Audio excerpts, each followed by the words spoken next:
Oyerepa FM Kase3 information centers ya edidi so Chris Kote Godfrey Dr. Mensa aban Otafo Heaven be da tonsu Otan Caterpillar nyame adomdwa so ka chire esuo ho amekom nsu nyame yesuo ho agyamam na nakona du iya dom kuma wu besro nana sentu bokom abotan so eda wani mi na hini be men na amanse nstroma be kwaya train Calvin Pankro no promzi abijan kwanta han bi apie kotokro makonche dia sempa kontanse onwe campaign for Christ asenso chichire Amas community radio esuo fankatia pasolo sewa boaso snappy sewa prabon new life manso edubia jinyame ebrem new town eni manyam nkanyame nsuta pachi dida amangwase the rose ya enonso ewo kana Facebook live ena YouTube ye Oyerepa FM ena orepafmonline.com.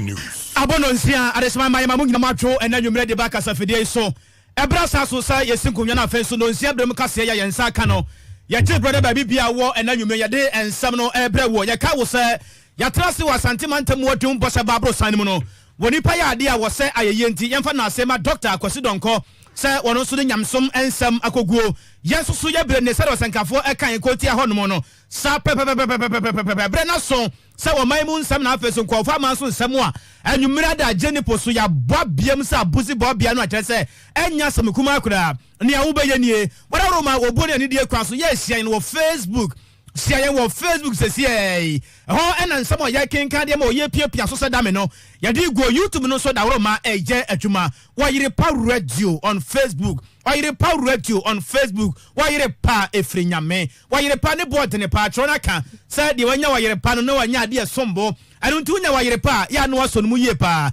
efri se Oyerepa oyokurupa na botri ena nwumra ya de nsam nam endi samanya kono de atudwa ya wo trese NPP abanya Ghana mampani na nado dankwa Akufo-Addo die ni mu no wodo man bombo dwuma ne hurahura manfo bia sabi enya fine na okujato ablakwa wono yamrahye badwani a wojamu ma north town abato mpeso aso wo system panimfo peso wotata woni e wo framantamu a omo so beba apeso wo katu south mpatamu hono ma eni ebesi na framantam mrahye badwafo ya wonum efri framantamu mu mrahye odwafiem won enkabo mu ya che voter caucus wonum kasa wo musi sha ni aso musuro nipa ebuo no mbu nipa no ma ye di se asrafo no edu ma begu framantam a sha do so ne ade ya nwoma mfiri wonum don hwiri ya duonu 9 tam a ene ye de besie no ya nya yirede eno ena aban no ede krata ten aba bonte se the Supreme Court no I put it to you Miss Courier in the face of PC duplicate numbers you and I were not there sakrata na ba bonte o tese home and this for the dawo mo o mani so na tan wo mo a na any MPP first wa babonten no mo beka se e fa bambo samu di amanyo samu nim na nya no kreda se de NDC fo bi kan e so ma yiyi woni e ya anwrafo afri ho border no so wo se ntesa e ya flower border na se wa mangana no yehunu se kwa na se be sei NDC fo no framantam o mu kirem se MPP fo ya niam bi o mu mpe na akọ aya atoye atifia kire Western North nso a MPP amanyokuo no wonu so ani abre papa kan sem bi se NDC pese o mu numa kwanu asaso edi nkrofo bi o mu mfro manganam etrahye e wo sa apotam wonum e ba be tro din no mu so ani abre pa ya ene de besie nso besi na ene wie ye wo hanom a ana ye nuanom a wo so nema e wona pampamu ani ade no a mutumirika ba afie ha adani a bra enya shankanfo nko a o ena kumase mpanifo e ha wo mu o yenso e ka ho pa na omakosam ne ade no omone ya cha yenso be checha mu na ya dia ma wo nsam we ne dodo na ka ho anwumre yi yesinkunya ya de bra wo se no nsia bra mu kase santiamu ne nkrai fra santimantam odum bo se babro sanim no edua ba kontimi enye kwaye na owo ba konso ntimi nya wonti yane enkonko ye ntimi nko wadaroma ye ne wa na ekọ wonsam no ya gia kenka dia fransam no e ba ne se ya ne ekọ no simple kra mimiti de na kwabra kase wo brempon nya nsabo akwa anwumre me ne mame afia nya akona afi social distancing ambassador wo fa tafrimpon ya transfer for answer tietia ansa na ya Tumrika na yanko enkra pumpirima ntem kropon enkramu ani sabato komisa nyame adom akira di njuro no efrasia enti ma mi jemensa ne dom wonum ene o manga na ade hye kase ya nya agromu hyase be nonum bopa si maduasa ne ade eguso ya kwaso afe na wonum di ensamba to dwa yankwai ne yankofa The court in its ruling directed the commission and all its stakeholders to comply with Articles 42 and 45 of the 1992 Constitution and CI 126. By that ruling, the Supreme Court granted the Electoral Commission the authority to carry on with the compilation of the new voters register using the CI 126 and to exclude the existing voters' ID cards as identification for voters. This ruling provides the Electoral Commission with the go-ahead to commence the 2020 voters registration exercise. The exercise will begin tomorrow, 30th June 2020, and will continue until the 6th of August 2020. The registration of voters, distinguished ladies and gentlemen, is a critical process in our electoral cycle. The voters register is the bedrock on which credible elections rest. It is the foundation upon which the sovereign right of a people to choose their national leaders is hinged. Therefore, in carrying out the voter registration exercise, we as a commission are mindful of the significance of the task we are undertaking. We would like to assure all of you that as a commission, our rationale for compiling a new register is not to disenfranchise any eligible voter. On the contrary, it is to ensure that all our citizens who qualify are afforded the opportunity to register and cast their votes. The Commission is of the view that only eligible citizens should have the right to determine who governs and leads our dear nation. And we are determined to ensure that no one is left behind. We deem it necessary to assure you that our decisions and actions are taken without fear or favor and without recourse to any individual or group of persons. We have a duty to our citizens to ensure that only the will of the people stands. I urge all Ghanaians to move forward with the Commission in implementing the ruling of the court. And indeed, this is the moment for all of us to move forward. It is time for us to turn our energies towards the exercise of registering voters. Let us join hands together, notwithstanding our differences, to ensure that every Ghanaian, every deserving Ghanaian of 18 years and above is able to register as a voter. Dear citizens, your participation in and monitoring of the voters' registration exercise will be critical to maintaining the integrity of the register. Please participate in the voters' registration exercise. Monitor the process at your registration centers and draw the attention of the Commission to any anomalies you might observe in the process. Together, we will arrive at a comprehensive and credible voters register. I'll now move on to an issue of importance to the registration process. That is the question of eligible documentation for proving one's identity as a Ghanaian. Indeed, CI 126 speaks to this question. CI 126 specifies the documents that each citizen of Ghana is required to present in order to be eligible to register as a voter. The required documents are a valid passport or a national identification card issued by the National Identification Authority. CI 126 further specifies that in an event that a citizen of Ghana does not have either of the above documents, he or she must present two guarantors who must themselves have registered under the current registration process, to vouch for or guarantee the identity of the said person as a citizen of Ghana. We are aware that some concerns have been raised about the issue and the use of guarantors. We wish to acknowledge these concerns. We understand that it may seem like a burden having to find two registered persons to vouch for one's identity as a Ghanaian. And yet, it seems to us to be the lesser of two evils. Although it may take a little bit more of your time and that of your guarantors, it will ensure that only persons who are Ghanaian and of 18 years old are listed on our voters' register. Guaranteeing of identity through the use of guarantors is actually not a new phenomenon in Ghana's voting procedures. This system has been with us since the beginning of our democracy, as the framers of the law anticipated situations in which Ghanaian citizens might, for legitimate and unavoidable reasons, be unable to prove or provide documentation to prove their citizenship. May I crave your indulgence, ladies and gentlemen, in presenting you with available data on the numbers of persons who have in the past been registered using guarantors as follows. In 2014, 928,540 persons were registered as voters. Of this number, 82.2%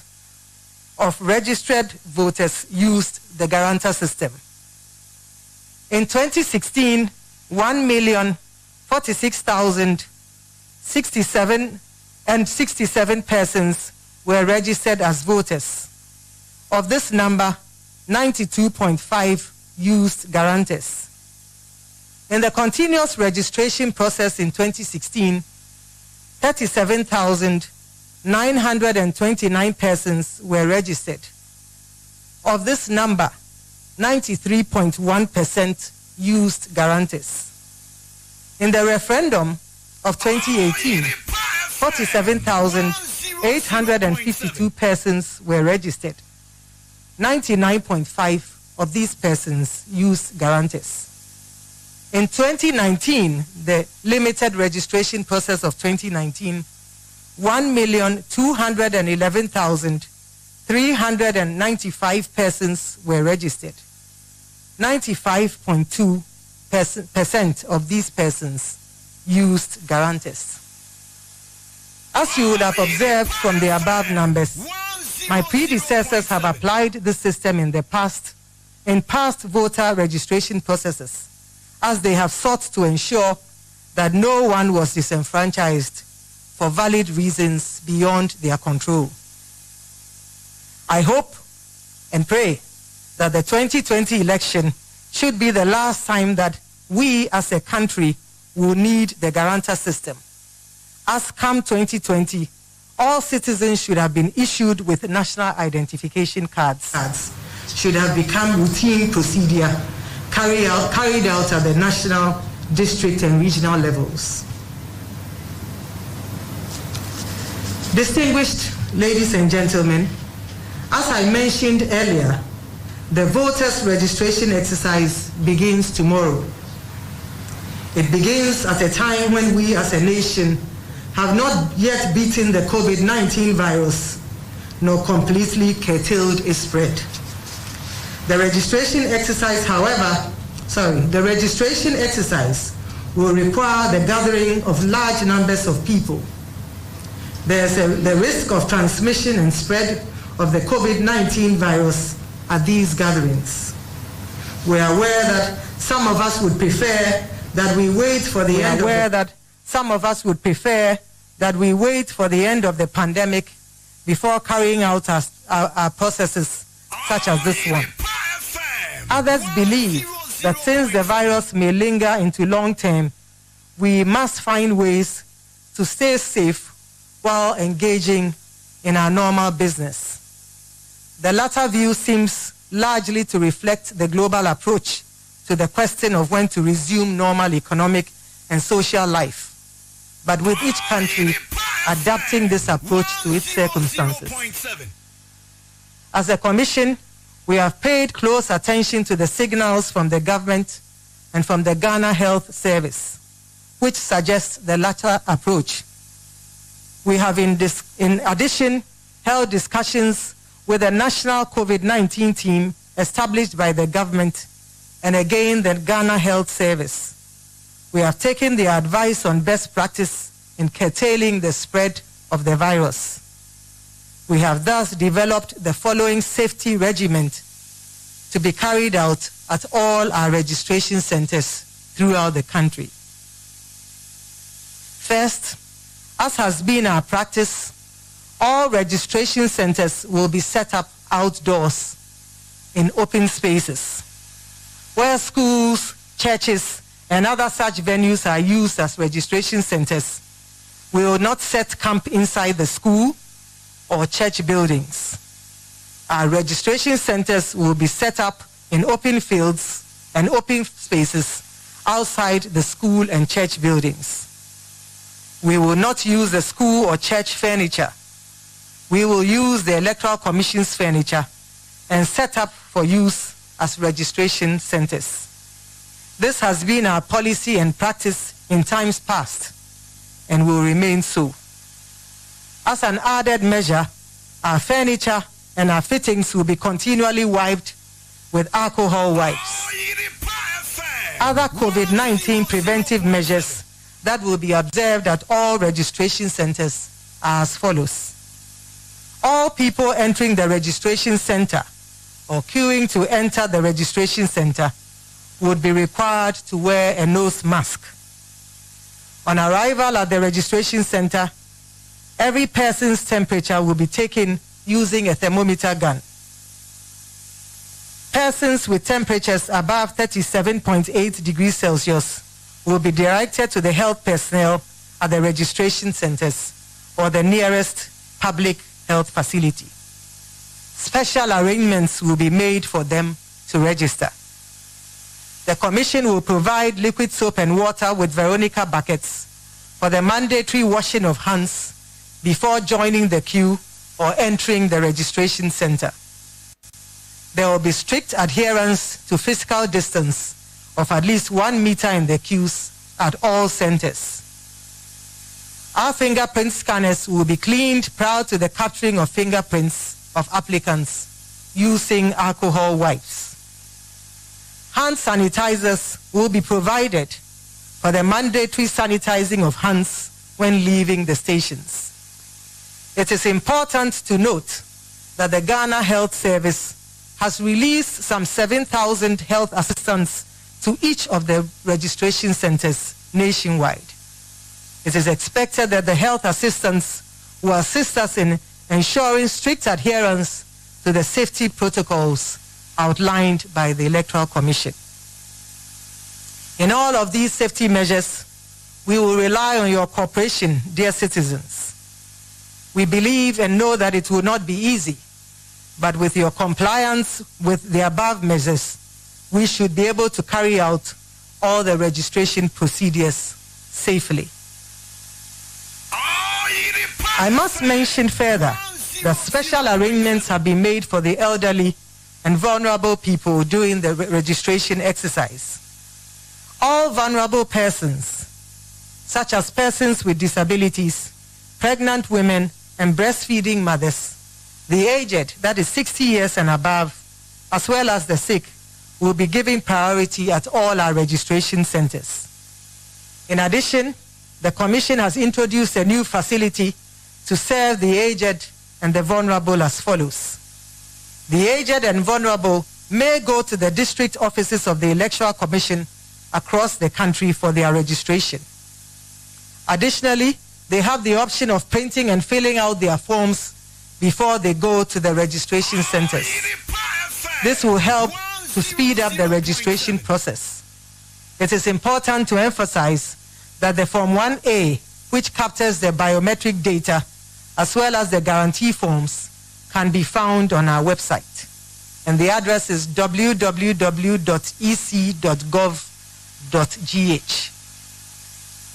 Please note that the registration for the aged and vulnerable at our district offices starts on Thursday, the 2nd of July, 2020. A major concern a number of citizens have raised with us has to do with the quality of our temporary offices. We have recruited, trained, and deployed over 40,000 staff, indeed over 44,000 staff into the field. We are confident that the training provided them has prepared them to operate efficiently and professionally. As part of the training, we have drummed home the importance of instilling the principles of integrity, fairness, and transparency in all the activities throughout the registration process. We have also introduced a code of conduct which spells out guidelines for the activities. As part of the recruitment exercise,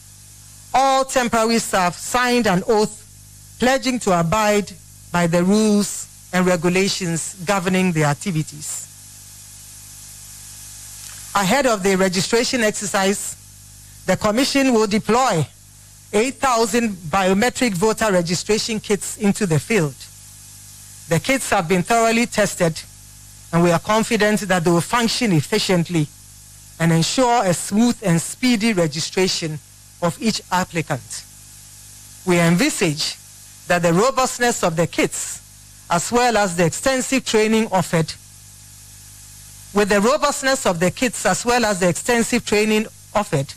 each applicant should not spend more than 10 minutes going through the registration process. We have deployed over 5,000 technicians to the field and set up zonal centers all across the country. These centers will be manned by our technicians, and it is expected that they will ensure a prompt and timely replacement of faulty kits in the field. We believe that with this approach, we should witness a smooth and seamless voters' registration exercise. I'll now turn my attention to the mode of registration. The cluster system will be used for the voters' registration exercise. A cluster consists of 5 registration centers or polling stations in a district. In total, 6,788 clusters, made up of 5 polling stations each, will be covered. This means that all 33,367 registration centers will be covered during the registration exercise. The registration will take place simultaneously in all 16 regions of Ghana. The entire registration will be undertaken in 5 phases. Each phase will span a duration of 6 days. In effect, a registration team will spend 6 days at each of the 5 centers of the cluster, thus making 30 days for each cluster. We would have an additional 6 days which would be used for the mopping up exercise. Distinguished ladies and gentlemen, the Commission has published the movement plan on its website and in the newspapers today. We would urge you to go onto our website and study the movement plan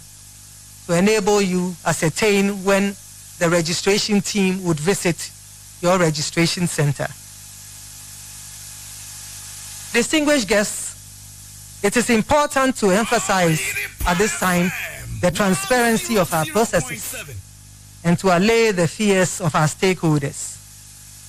Over the years, a number of mechanisms have been built into our processes to tighten the loose screws and to ensure transparency and accountability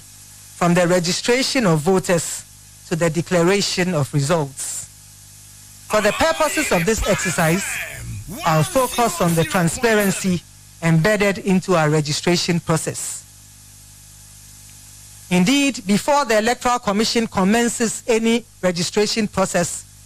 it has to provide all registered political parties with a 21 days notice of its intention to compile or update the register. This is to afford political parties the opportunity to train and assign agents to the various registration centers. The agents of the political parties remain at the registration centers from the start of the process to the end. At the beginning of each day, the Electoral Commission officer starts the machine or kits in the presence of political party agents. The kits show the date, time, and a record of the number of persons who have registered. In all cases, at the start of the day, that number is 0. At the end of each day, the kit generates a printout that gives the total number of persons who have been registered in a day. Each political party is given a copy of the printout. The Electoral Commission forwards the same copy to its database. Additionally, political parties may on their own record the number of persons who are registered per day. This enables them to confirm their own records against the printout from the Electoral Commission.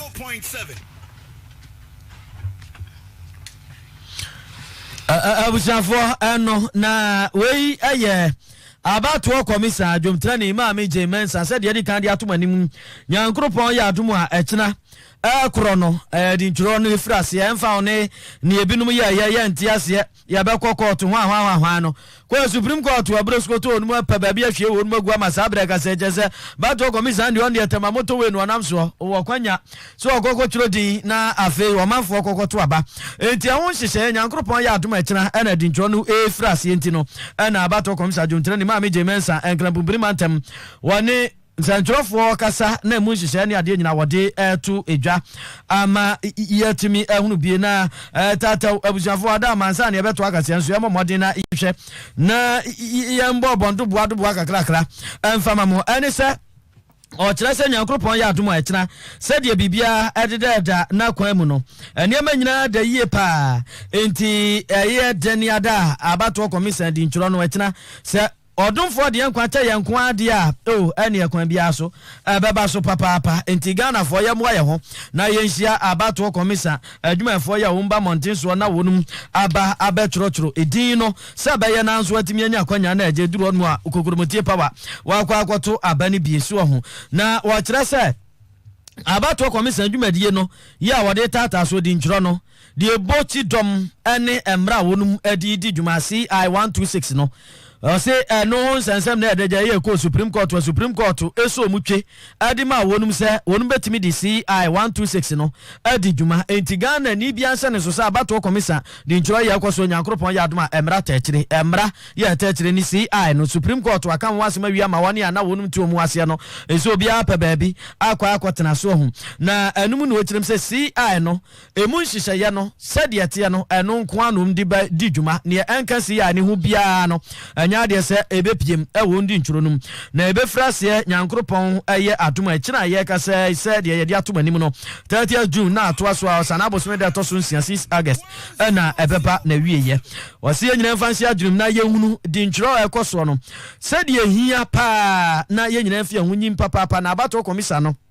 enye ni tirimpo ene se wo ba baji obi kwa ahonya ne akwasi broni ka no right a wo de beto aba afri ne nsam te ye be fa bo apaye kwan so se beka sa asomasi ana wo benten ye ma ni nya kwanya nkonkoto aba nti ne heturo din foforo ne mum se de be ye na ye timi aboa ma abato komisa ndwumadie no akoto ten afa ye mfansi etirim se abato komisa bibia wo ye bia ne dwumadie no emu no adawroma won hwe ni pakuo bia nim na won hwe kwantan kura na ankran bia nim wo gina brane na wodi ni dwuma pa nti sɛdeɛ waka no no CI no niema ewom ɛyɛ valid passport ɛnya passport wuye bia o ma so kɔ ya se passport na de koturu din da bi passport ya kyerɛ sɛ wɔte ase a yɛ ka sɛ enwu ya na sɛ ntwamu ɛno no wobetimi de akɔ akoturu din ya fei Ghana card din tworo ya yɛ tworo yɛ na yɛ ma o manga na ma ɛyɛ tumi krata no no so wo bia o de bɛkɔ no akɔ akoturu din saa niema mmienu ɛkɔkɔba ne sɛ woni bia adawroma ne obeye nie wase abato komisa ema ho kwanya se odi adansifo mienu a wonum betimi agina woni a wonum betimi a kire sa asomasi na obenten woye Ghana ni mapentimu nturo ni din asem bia ba ho a momma freme na mumisame na wonum etimi adi adanse na ya kiro din na saafo ne nso no wase ye nkrofo a wonum no wom adi kan kiro wom din ewo edi nturo ye ekoso wonum dada enye abato ma ye atwam dada no ho asem na ye ka ne mum ne e ba be ye no se wo kofa nipa mienu so media dance ya mawa o se sa nkrofo no madi kan aturo mu din ewo new registration ye efrase nyankropon ya adoma kina no emu pa na wase adawro magana fomwa na yehu sa abato komisa dwumadie nyina no yese ni dwumadie no ani kuo no ni mudie ni won dwumadie ebewie payo de ama wo manfo enti na wonum eye ne sa Supreme Court atemu ya wom de ba yeri nyina no ka ade kire yese ni abato komisa eye no ye nyina ye boa ne eta kira ebeboa ye pa so ho na obubu nkonta na o kire mu se ade ba ko a yeah, mentemu wase na dan chinwahyew ene kwan obi befa so no atimi anya kwanya niema wo de bekwa me adi adanse age atum so Ghana ni ni atro odin ene o chem se na bi mu enti ase wo betimi akwakofa 2 guarantors na wo mu aba wase no na nkrofo enti ase no se ewura fia wo ka ya dawroma sa guarantors nsam ya aba no enye afe ni ade ba bewura omanga na di ntrum na mu ho dada na wo bobo so no de akaye no se afimpinu ni Dunai 2014 nipa ya wonum kiro wo mu din abato ngmam na ayempem ahenkro aduonu anwotwe ahenum aduanan 928,540 na saafo a wonum kiro mu din abato ngmam nyina no se wuhwe mu a woni a wonum di guarantors ene kokko kiro wonum din na yo hamu abupa de wotwe mienu akiri pom mienu 82.2%. afimpinu ani dunsia 2016 so din kiro anso akire mu a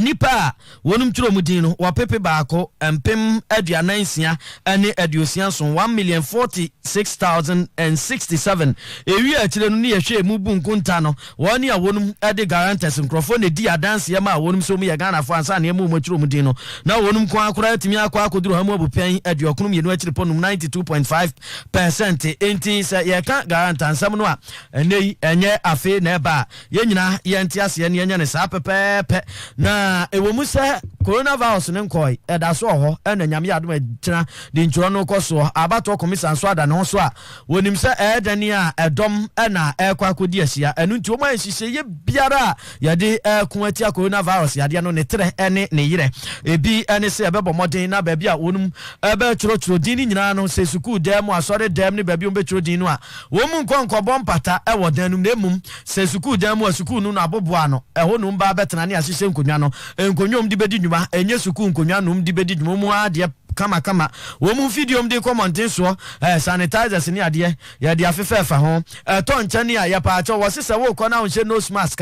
ha honko she biansa no akonom temperature ne nso no ya de thermometer gan ni bi besi huma so wo a wo de ebeye 37.8 ya kron de ebo modian na ntentem ya pe apomudi bia bi na ya de wafa ansa na wo kiremu se enei apomudi adwumefo ya wonum eboa ewo bia wodu adi ntworo bekoso nyina ne ye makomakom 7,000 health assistants buanti baby betro din bia na ebenya apomdi dwumani ba ko no a ko se bi obi ho ayese abroso ne ade a wonu betimi akohwe ansa na yahunie iya ba ya no na woni a wanyini mfirisia diosia ambroso woni afafuro ani mobro wo bi onu ane honam akwa ne bi eho atechema ne ade enti oni ahoden te se ye nu obetimi akopre ne ade no sesafo no hihye soronko ho de mamonti okoba bi a ye turo din nu asafo ne ebehwe nko asoronko so eno to nchen so a abato komisa mansini office bia no safo no mumu betimi akọ woni ade mfihye ade osia kwa ni mu ne woni a waye mra na se wo honam akwa tete chema no betimi akọ no akwa akoturo din a no wo mu office a do mansini ado no eno ya wada nyame adoma kitansa bosume de mienu ana nu betimi efrase abekonom no akoturo din tietie afefo nsunsu ho no a wo ko ba bi eturo din abetimi afede no apa ba bi atena ne yede ama no mu fidie no wo se abadwuma papa o maso ahwe nti wo bi kokotena ho se oturo ne din a nipa ba ko bia no eni kwan se wo di ma ne bruce medu wo si wo wie ne de ne card ehye ne nsɛmfidie no maako mpem wɔtwe ana wo mato agum teknihianse wɔne afidie ne nwenwen ne se a wo mbɛkɔ akɔkyinkyim no ka no abɔ ne mfim ɛno nso mpem num ana amonum tete adwumafo a wonum akɔ akɔtro di ne so mpem aduanan ne akyire wonum nyina tete no ekoyie panto mu kɔ no obia di nsia kantam wo maso oath ansa no mkɔ akɔdi dwumanti akɔ akɔba sɛ obi twa abiawa ɛkyerɛ sɛ wato mmara kɛseɛ paa wonum ɛwɔ arehyɛmu sɛ entete a wɔde ama wɔn adwumafo ɛne ntam a wonum akanti no bibia bɛkɔ wano nti yɛnta akyire na bibia anya bɔkɔ na classes ɛno nso kyerɛ mu yɛba baabi a bɛkyerɛkyerɛ din no a ɛno wɔse bia yɛto ɛma no maako num ni aka bom ɛno yɛ one cluster 5 polling stations ne aka bom a one cluster nti abato mpɛsua bia ne ɛba umbɛka bom saa na clusters no sɛdeɛ bɛsi akɔ nie 5 phases ɛnom de bɛyɛ no phase 1 bia no ɛyɛ nafuansia ɛno no ɛyɛ 6 days ɛkyerɛ sɛ bia yɛsi phase 1 no bia na awɔtwe wei wo mu ɛba pɔtam hanom a umbɛdi nafuansia no onum wie a wo ma saa to aso wo ma akwa bibia wie no no ma saa de nafuansia na o mamu ni nyina wonum afa akyire mop up registration aba betro woni a wantimi anya kwanya ewo saa bosom ya de asi wonom entem di ntro no emu nti ansan de adoso ne ka ka o mata ya monto ho no na fuansia e de ebedi wo mpatamu ho nti ya na ma hye no nso yetwa mu a wo konanim bebre no wo chana efrase e di ntro no efri asie abusuafo ye to akase ba no so e de amamo e de ye kwade a na ye concentrofo nhyiamu ya ene ekoso no emu na ne nyina ye ensensam ya ekoso a empanimfo kiremu a na bambofo pa se de bambo mpanimfo aso a omode omakogu aflawo border no so no na chese enya agrokra na eno na Northton abaton pesua so honorable Samuel Okujeto Ablakwa ene ensentrofo nhyiamu ase no wode atodwa no so wono de katu south ho ya mpanimfo ni pa kogu ho no mo saa ne de nya de obetena se aye nhwe ha onu de wo hu seta na omo pese omo tata ya woni e be free border no so aba se omo beba be twiro omudi eno so de anwrafo ne tewa anwrafo mu nua mo bi so wo togwa de bia no obi kɔ obi banti wuntimi nka se ma obi free ho no me twiro ne di enti wo sese saa na mpanimfo ye so omo de bambofo ya sojafo ni immigration fo akogu ho di a wono so ne ne manfo ni bi ni omo chitafo ebe bodom pemo ho no mo be twa so omo be mo nkrofo abe twiro omudi eno ho nsam ene no de We are told by the minister responsible for the need, the military, and we don't know if it's who authorized the peace mission, the peacekeeping mission, whether it's the United Nations or the African Union or ECOWAS. I mean, it gets ridiculous and more ridiculous. So please, we know what is going on. This morning we spoke to our colleagues at the Western Frontiers. There is no such deployment. All the way from the Jomoro side to Sechia Contombra and all. Are they not border towns? Why pick on Volta region? Why the discrimination? That is what we are worried about. And as our brother Fifi Kwete says, they have been consistent. So consistently picking on the Volta region. We are for peace. Our chiefs are for peace. Our elders are for peace. The national anthem of this country was composed by one of our own, Philip Beho. We have an equal stake. They don't even understand the Transvolta Togoland question. That major parts of the Volta region were not part of it. It's an agenda that cut across countries. From Cameroon, Benin, the Mampusi area, Dagbon area. Is how this matter even has become a Volta secessionist agenda. Distortion of history. The accounts. You know there are accounts in Ivory Coast, across the border, Elubo. Why is nobody talking about that? Why are they not being targeted? We are not going to accept this discrimination where you pick and target one part of Ghana. It must stop.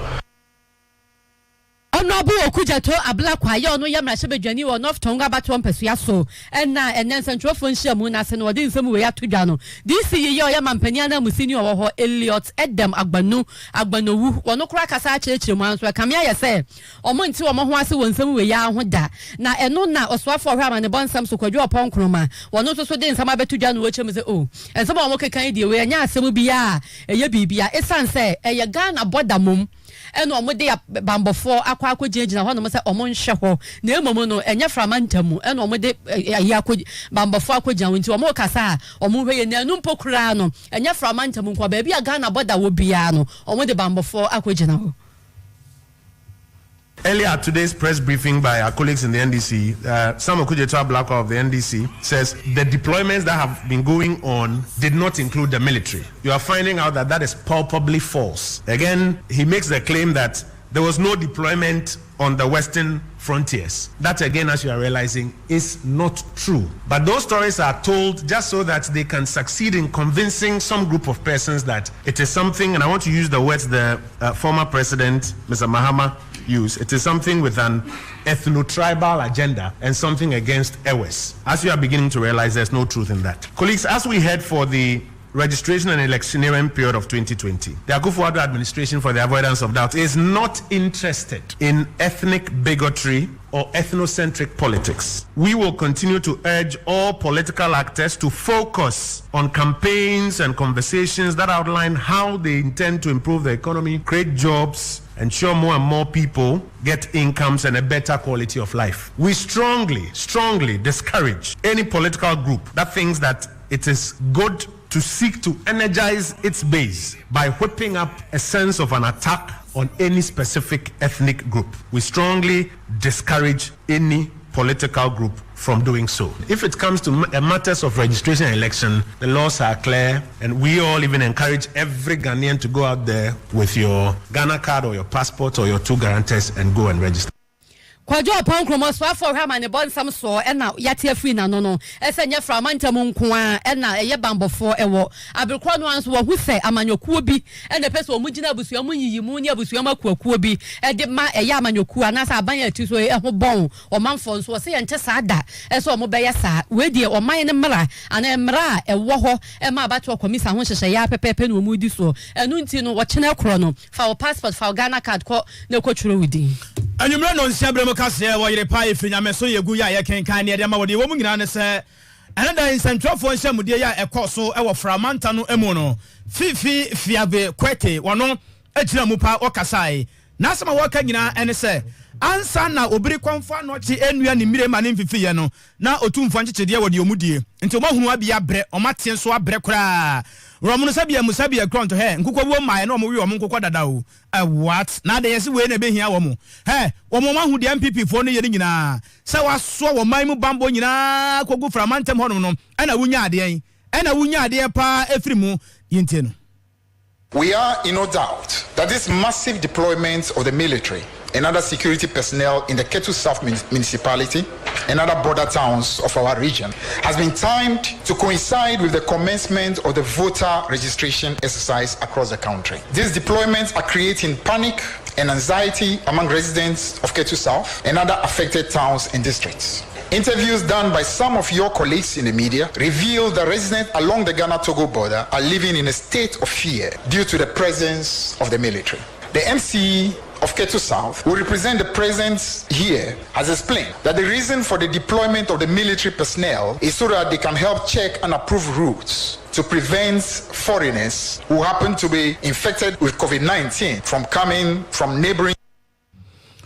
Abusia wei eye ensamwa NDC amanyoko na dai woto nsa fa ensamtwofo wo framantamu a wojamo ede ema ye ne nyina no ene se omu esusu se omampani na nado dankwa Akufo-Addo enam se wona ye sahene edi bambo na nimu nti ena watuhu afa na mante ne se monya fast pa na momra framantamu na ehia hodo nyina so munyina honom na omu ka ede atodwa anyese bia yi omu di agro kra omo kan se sabia kronto abo odue konye de won tibi da ne se mu no ntremu omo hu bia tibia bre tinyame ya adoma kina omo hu ni a omo so beyo na wokwamra se bedafie mu a wonu wona kwaku nti ane se bia mra se bedafo no woni awonum efri asante mantam nyina no na waka ho abom so na wonfra no asante caucus na wokọ fra mantam so wonum mra se bedafo ya wonum mra se bedafie mu no wonso waka ho abom ene voter caucus na wo frɛ wonum na wonum jomtrani ani owura Emmanuel Bezra woni centrofo abonkomo na wakasa ni braso papa bo se hwe ani ane aboa prinkins ma no ni bomu de koko wura su akai na kuraba de onti bi da sabia ni tui wei modi sa wei ba betuafo no so framantam na akwa sa sa bebo mu ntran na framantam fo ntia ma maturo mu dia ma register ade kura so asase um ka se nkomu register um prima ma so afedie enti owura Emmanuel Bazra wo kire se wonum ma ban yo tia konwa so mampani na dan kwaku fado na MPP fo no a wonum ni wom tira tirimupo enem na sepo bone omu wonti wondi asrafo akwakogu framantam si ye hunahuna NDC fo ne framantam fo no manti ama meturo mudi no womu ma womu don hwere ma komako aduonu na 24 hour ultimatum se wonum anyi asrafo ni nya fanfiri wa onso don pem papa yan kama mampani ti so mu nsuro nipa bunu omu bu nipa nti so mu so mu di asrafo no ba womu ti beti ti onu mata ti omu ahunu mu a wonu so hia wonu pa. On behalf of the voter caucus, members of parliament, and on behalf of the regional executive, we want to thank the National Communication Bureau that today they decided that the weekly briefing of the press will be done in the voter region. We want to salute you, Sami Jemfi and his crew,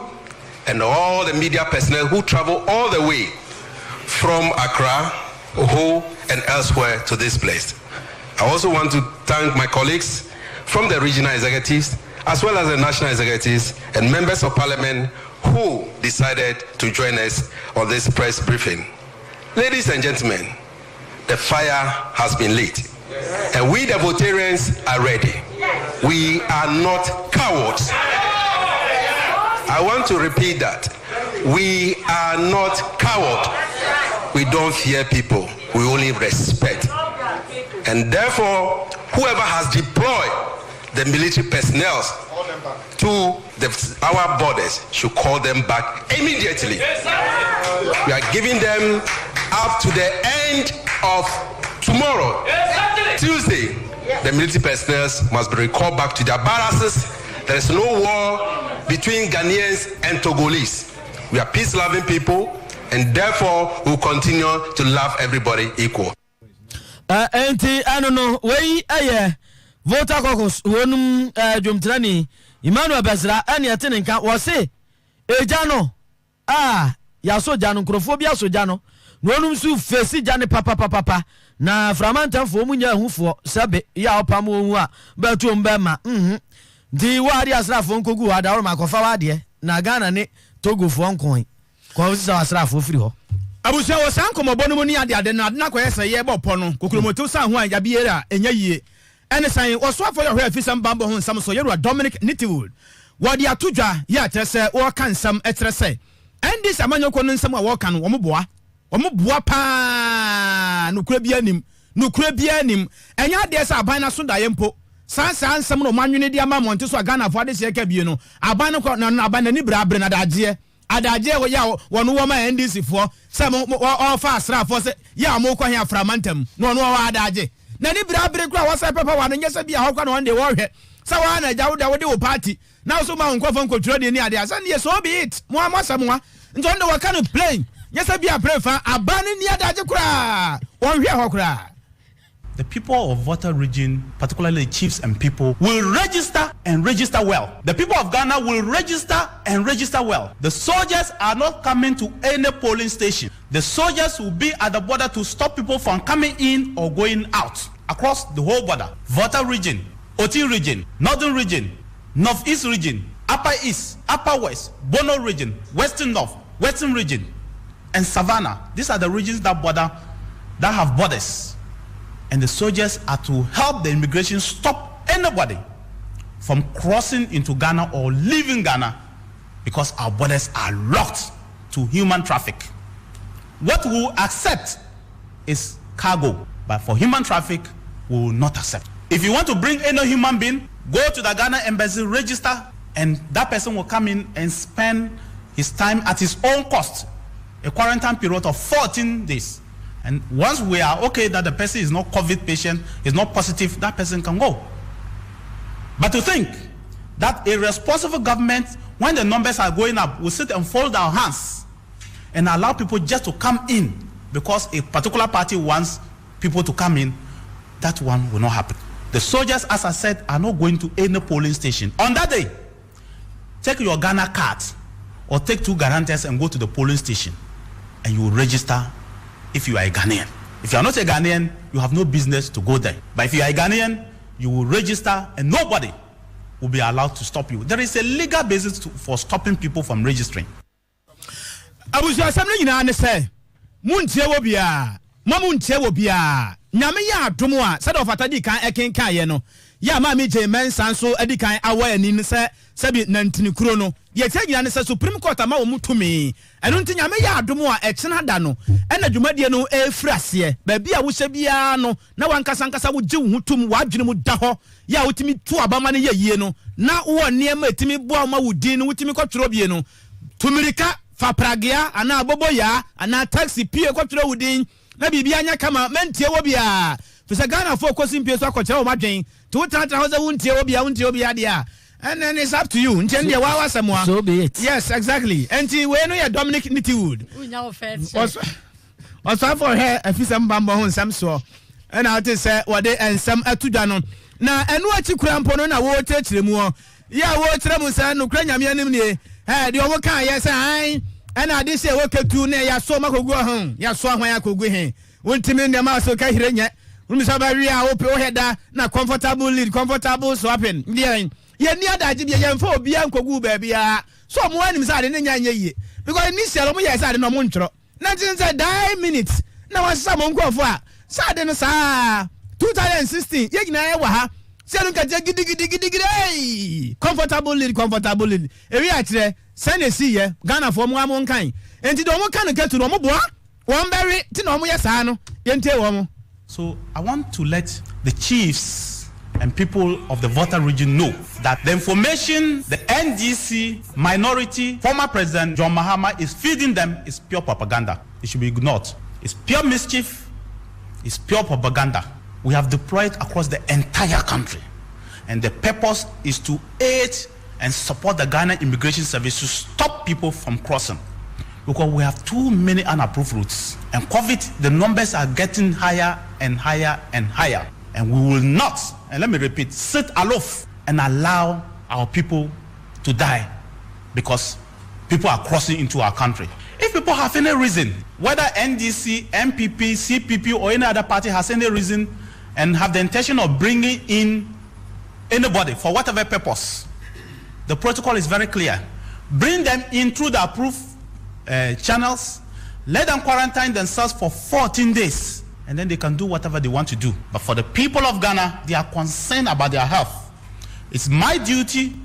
to make sure that the people of Ghana are safe. And at this particular time, we are all in danger. So you will have seen the deployments we have done across the whole country. And for anybody to suggest that we just deployed only to Aflao or Volta region is misplaced. It's misinformation. And the person is just seeking for mischief. We know kwa bi no mo person mo fe bomu kwa bi no mo pe tasa se mo kan nyina nokura bi anim se mo ka fa ehu nyina na puto nokura bi anim nti mamu awo mo nyame ya adom e kena da edintro no ebeba so ya tuwa kasiaba no so amamo na setiefo beka ya wada no na okwa framantamu a NDC amanyoko no de ye dwamtinani ema wo mo owura Henry Ametepe wode nsamba tu dwa ya wo kire mu se wo hu saban na ye nhehye ya bambofo a wode o maba Aflao borders ne so no ya anwrafo wo mu nyina evefo no wo yi wo mafirim no wode akanfo na abegum hu nsensem bebre nene nsantwofo nhye mo ase no na framantamu de ono so ye dwamtinani ma MPP makafi kofi wanya wono so nsama wode atudwa wo chemu nyane se oh aden eye den ya wo benya NDC fo mo ya akanfo na wo benya eye akanfo mo so ye MPP fo mo so ye NDC fo enso ewom enti tribe bia ebi anasa busuakuo bia bia wa manyokuo bia mu nti mo ya mamo nya sa akora ma manyokuo bi hu mo wo bi emfa busuamu ntokwa ene mante me ho ase ni bibia sa ama wo se ente sa da enye sa na te eye kontompo pa na NDC fo echa na ne wo kan nyina ne se senti ya bambofo wo ya hye so enye framantam nko a na ye Ghana ahye ahodro ni nyina so ye yare no coronavirus na aba no eno de obi anim sa mampani kura ya hye so wato mu dada na nso di tro ne beba na bi mbetimi awurawura mu aba nje wasa bambo mu nsam no eye den wo mpatam ho coronavirus no titiru pa ka ho bi se de be ye obi mfa yare no emma o man mu bebre enti we kura nya bambofo nkwa migration fo enso ka ho bi. That his pronouncements threaten the peace and stability of Volta region more than any lawful security official in our region. We challenge him to show proof of ethnic cleansing or unlawful removal of errors from civil and public services of Ghana. He should also show proof of removal of errors from security services along our borders. Otherwise, such irresponsible, insightful pronouncement must be withdrawn. It's old enough to know that the consequences of such dangerous and guided pronouncements, the voter is not at war with MPP, and the MPP government has not declared any war against the voter. It could only be the figment of his imagination and propaganda intent. It is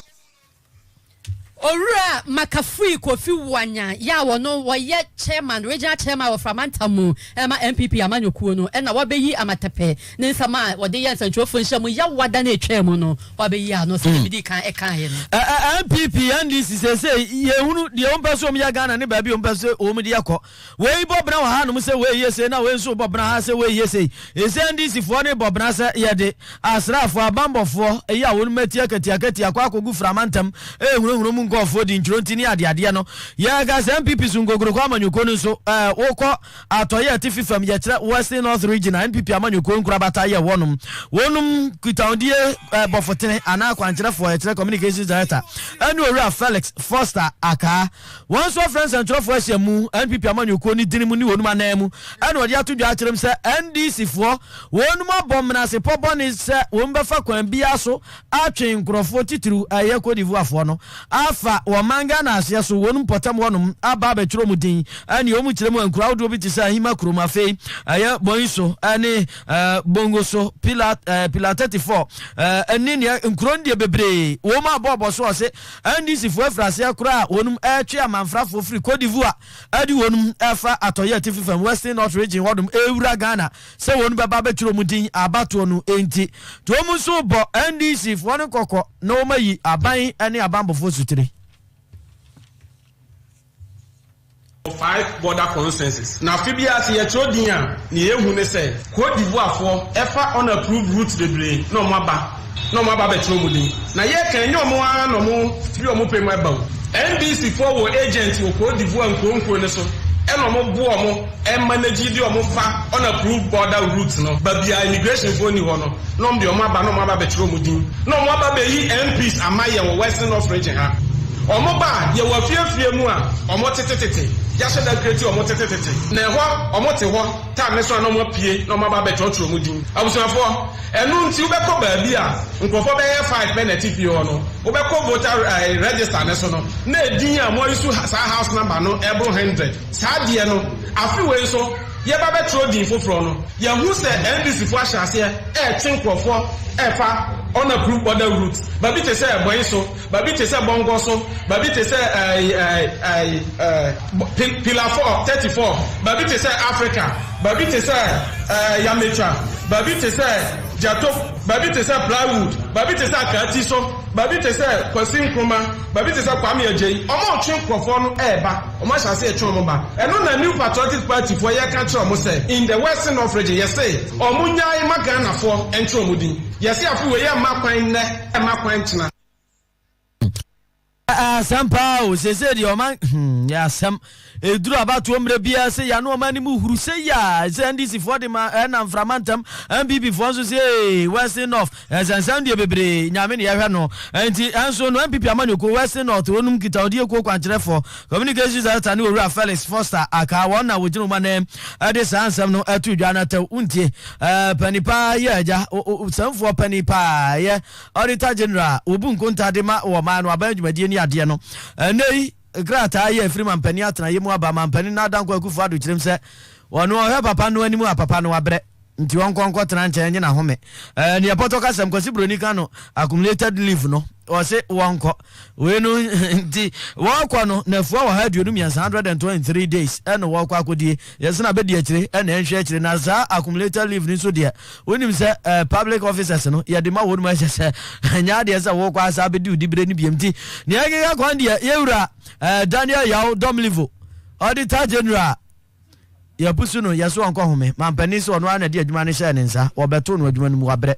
ti wonko leave anya yemfa madwencha ya modi aba na mfrakase no na yemfa mamo prakase na cha chincha drink mesro ya pebinom eye kama pa sichiresem bia nim ba bia ton drink bia so benya bi na wa hye no so sa eye tietia 0244 164527 obaje so bossa ba electrical se nkane papa efie utu akoto na se bia wo yi no nkrokro atumre kabra Oyerepa FM ahaya ye ben Princess Runabout na se Wesley matter the sasafo ne nchepe ane ye boy ya ye boy adwuma 0541 125339 0541-125-339 obaje so abusu ya de anu aba Mark Clement wi aba for de na sha se no che se ne wira ho anwumre pa o okase ne wira ho ya no oboa se enka ye ntwen nanka auditor general yewura yaw domelevo wono a o ma ne nsa so se de answer question no we the answer question de ma ne so on na de suba ho na tro man pani oh there be some fair o ma anya de kura as the president so hwe o ma anya de kura de na nyi ho kura wono ka man say na nyi sa de no ho kura se papa no anya akoda enke anya no no anka se me ame kwaje ma ho me mabre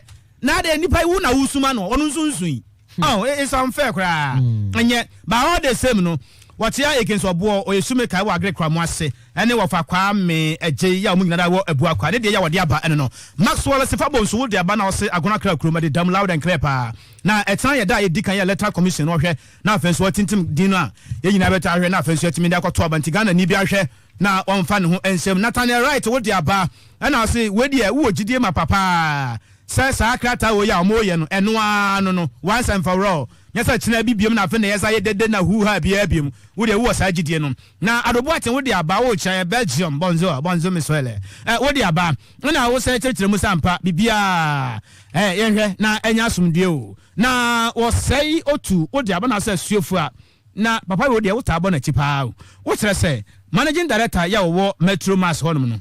papa no mu hwe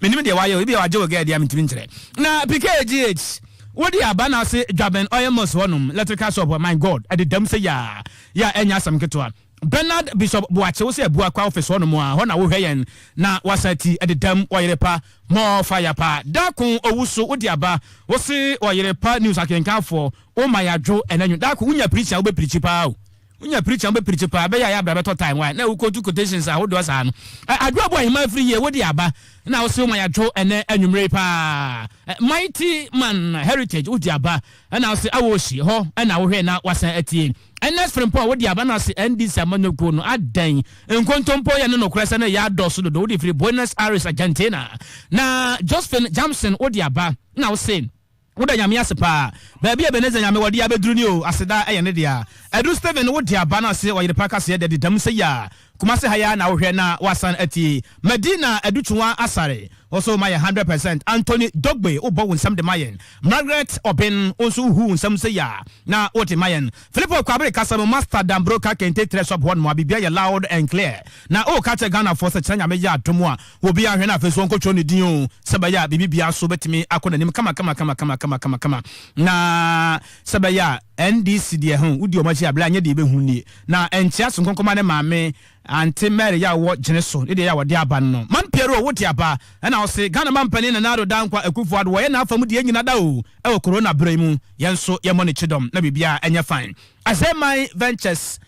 wo de aba yo na Crispo Fufo de bai Esedun Katia so de bai Junior Pop Skinny wo de aba na Kwame Mensa Bonsu Shaker Hafontotro so teacher constitution we amwaso de wo kra so de police station wo da ho na Esedun Katia no de o chire Supreme Court verdict ni muna da bi interpreter yes you get interpreter okay na say awuko suboy wo de aba na Bernard Fifi Asian wo de aba ona bo abedi kwada so abusamu fanche ye bre na so nti ye besi nyame ya adom etena e be san ba na ya hwe babia ni de akire nyina ye ni wa mama so nyina ne e be koso bia no fa edintro no se bia ye bo obi wisawisa mu anase ye den no ni nyina nso ye de beba sanati obi be sabia kronto obi be jime ne ho pe ama ye hu nani so se asrafo no kombu ni paache nti ba ne se anwumre nyanya bia na emu a onya bia ba center wonu ya wode ba dwaso no ene etu malaria na afenso nam ye nyina se ena tofia kwa transfer sciatica wode sciatica sa tofia kwa na odi na gia 0270417669 baby etondro bia no pebitoy wasamfo pani eye owura Korea na badi akire eye wonabo Richmond boga Kwame Frimpong ye nuamba no so etachire Vivian na afenso so no mame akosua enhyiraba Christabel Anna ne abusuafo no nyina mo amode ma dwenkyere ba ye wo Facebook ni adade ne ye da mo nyina mo ase efie mo montem adwuma mo babia ye boye nsam ye de ma mo pa makenkan fo nwumre ye from na nakwabra kase obrempon nyansabu akwa mene mame afia nyakona afi social distancing ambassador of Ata Frimpon Adamasi Amamu Moniti Anisha Dr. Frank Odro Free Tafo Government Hospital Dr. Frank Mamenchia on you Master Joe Chama Joe or Tafo Station also Mamenchia on you abusua for ansani ebekone ye wankai bomienu bi e wa hanoma ye de etomanim eye nana mafra koma wanya mfie aduanan wo 48 years wo ye dwadini na wotikumase wono woni nunua